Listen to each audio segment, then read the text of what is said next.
Սուրբ Հակոբ հավանքը Արցախի Հանրապետության Մարտակերտի շրջանում է։ Քոլատակ գյուղից մոտ 1,5 կիլոմետր հյուսիս ճանապարհը հասնում է մի անտառոտ լեռնաբազկի, որտեղ վանական համալիր է՝ Մեծ Արանից Սուրբ Հակոբը։ Այսպես է կոչվում, որովհետև պատմականորեն Մեծ Հայքի Արցախ նահանգի Մեծ Արան գավառում է կառուցվել։ Այստեղ է եղել համաքրիստոնեական Սուրբ Հակոբ Մզբնա հայրապետի մասունքը։ Ավանդության համաձայն այս սրբին է շնորհվել Նոյան Տապանի փայտից մի կտոր, որն այժմ թանկագին մասնատուփով պահվում է Հայոց հոգևոր կենտրոն Մայր Աթոռ Սուրբ Էջմիածնում։ Սրբավայրը հիմնադրվել է վաղ միջնադարում։ Հետագա դարերում Արցախի հայ իշանները վերակառուցել են այն։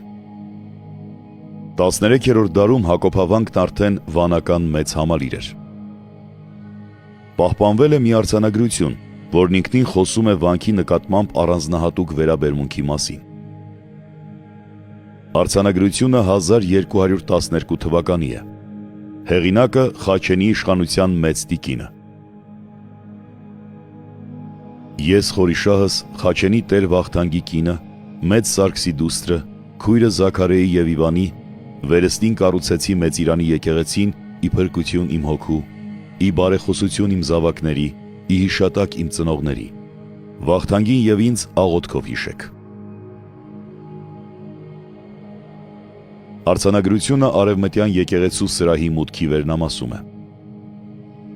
Ընդհուպ մինչև 18-րդ դար վանքը շարունակ վերակառուցվել է։ Մուտքերից մեկի բարավորի վրա կարդում ենք, որ 1725 թվականին Սարգիս վարդապետը կառուցել է սրահը և 2 սենյակ իր և ծնողների հիշատակի համար։ Վերակառուցումների ընթացքում նախկին շինությունների քարերը հաճախ տեղափոխվել և օգտագործվել են։ Բազմաթիվ նորոգումների մասին խոսում է նաև քարանյութերի տարբերությունը։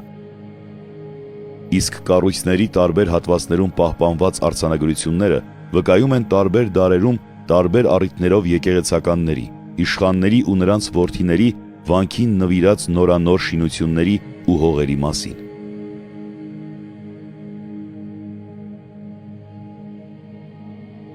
Վանքի շինությունները կամ գերեզմանները անարգողներին կառուցողները արձանագրություններում հաճախ նզովում են։